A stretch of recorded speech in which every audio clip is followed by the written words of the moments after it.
What's going on YouTube? It's your boy Jay-Z Bottom Lip, and today I wanted to discuss with you guys about what makes a pro player a pro player.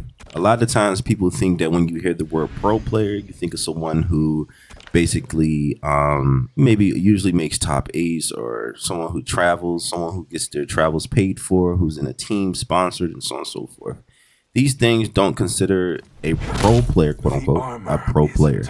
And the reason why this is not what you consider a pro player is because, first of all, before I go into it, I would like to say that I had this discussion with many other players in other communities who are considered pro players, or someone who is considered top level in that game. I've talked to them in Grand Blue, Street Fighter, Tekken, and DOA, Skullgirls, and so on and so forth. We had this discussion, and I asked them all the same question, and most of them, I'll say about 80% of them all came to the same answer, which is what you consider someone a pro player is based upon their adaptation to be able to play against all types of skill level and adapt to it and win against it. So, for an example, what you consider a pro player will be someone who's able to make it out of pools, someone who's able to make top 16, top 8, and go to grand finals. In order to do all of those things, you have to be able to adapt to your opponent's playstyle, from random to more of a structured game plan, flow chart, and so on and so forth. In order to do such, you would need to be able to adapt very quick on the fly. These are one of the few examples of what you consider a pro player. Another example of a pro player is someone who's able to play any character and be able to adapt and find a game plan quick enough to be able to fight against anyone. So the reason why I'm showing you this gameplay in particular is because I guess you could say that Train is considered very good in this game. Great fundamentals. That's nothing I'm taking away from him. I'm actually praising Train, even though me and Train, I don't have no beef with Train, but Train had this, this vengeance out for me, or it felt as if, like, he had to call me out and call me trash and stuff like that. The recent times that we have played, there's no way you can consider me trash. But anyway, I wanted to praise Train because Train actually has very great fundamentals. I think he's one of the best Sub-Zeros fundamentally. I think he has one of the strongest footsies, and his ability to adapt to on the fly is really strong. And his ability to create space and control the pace of the game is actually very strong. It's something that's not easy. We could say he's playing Sub and Chameleon, but the only thing that I could say that separates him from other Sub-Zero and Chameleons is his spacing and his ability to be able to take his turn back efficiently. So with that being said, again, I'm showing you this gameplay because I've learned Sector in 15 minutes, went to the lab and just figured out a game plan that I wanted to do. As you can tell, I'm basically doing the same thing over and over, but if you pay attention, I'm playing to his potential, but I'm also challenging him in ways where he may not feel comfortable, or he may not know this matchup. This sometimes can be very frustrating, or this sometimes can be extremely difficult to fight against someone where you're not familiar with the character, but also a certain playstyle with this character, and the cameo that the opponent may be playing with could be unfamiliar.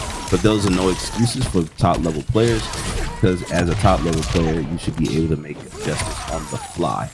I wanted everybody to know about this because you guys can be considered pro players. All you have to do is put the work in, and anybody that I train and all the players that I help get better at the game, you guys know that I put you to the test by making you do certain combos that you never played a character with, combos that be optimal, combos that could be a little difficult to use, because it shows you that you need to be able to understand what's the word I'm looking for. You need to be able to can't think of the word right now. I'm thinking of a word in particular that I want to use. I can't get the word out, but lack of better terminology, you need to be able to be more efficient with your button pressing while you're fighting your opponent. You need to be able to be aware of what you're doing as far as in like what I want to do to my opponent on the fly. And this is what separates me from other considered pro players, is that I can play any character, figure out a game plan within 15 minutes or less, and actually win with it. Not saying that I'm always going to win with it, but it's the ability to be able to feel comfortable in the play style that you're working with, which can be very limited, but also very effective against your opponent.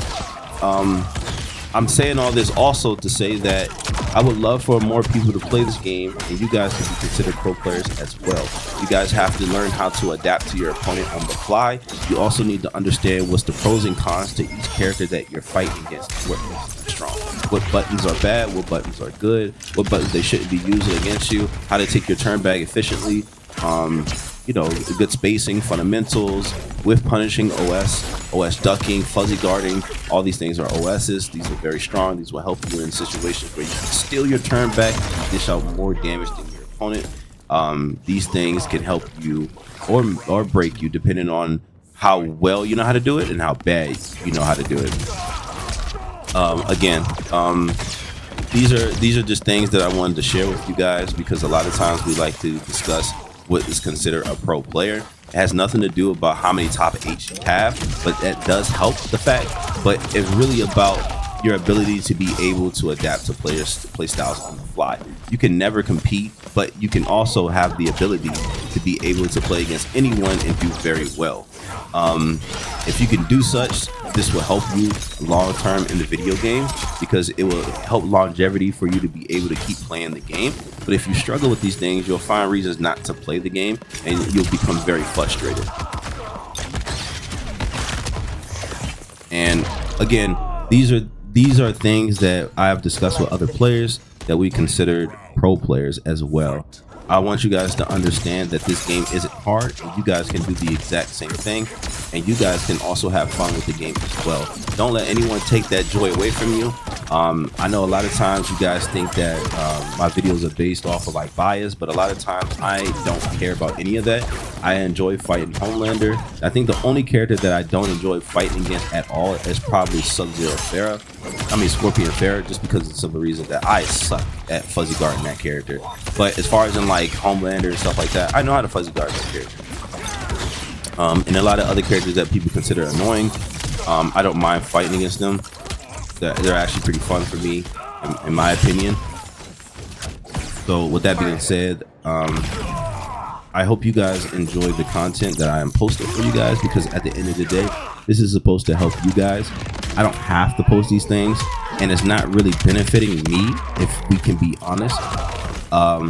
Like a lot of times when I make these content, it's for you and you only, but it may come out as if I'm like I'm doing these things for myself. But there's a lot of other things that I could be doing, and there's a lot of other things that I'm good at, especially fighting games. Like Mortal Kombat isn't my best fighting game, nor is my favorite fighting game, but it's one of the easiest contents to make and get you guys to understand that can help more players play the game. I realize that there's not a lot of content for this game, and you know, I want to see more people strive in this game and have fun with it, regardless of the fact that what character you playing or what character is considered busted or stops you from playing the game. Just enjoy it for what it is, and also remember that you bought this game for a certain reason in particular, and don't let winning and playing against pro players and stuff like that take that joy away from you. Remember why you play this game, and remember why Mortal Kombat was considered fun for you. Yes, I consider this game a scrub game. Yes, this game could be catered to casuals and so on and so forth, but find a reason why you enjoy this game and have fun with it, and play with the people around you that's going to support you and help you grow. Anyway, it's your boy Jay-Z Bottom Lip. I'm out. Have a good one.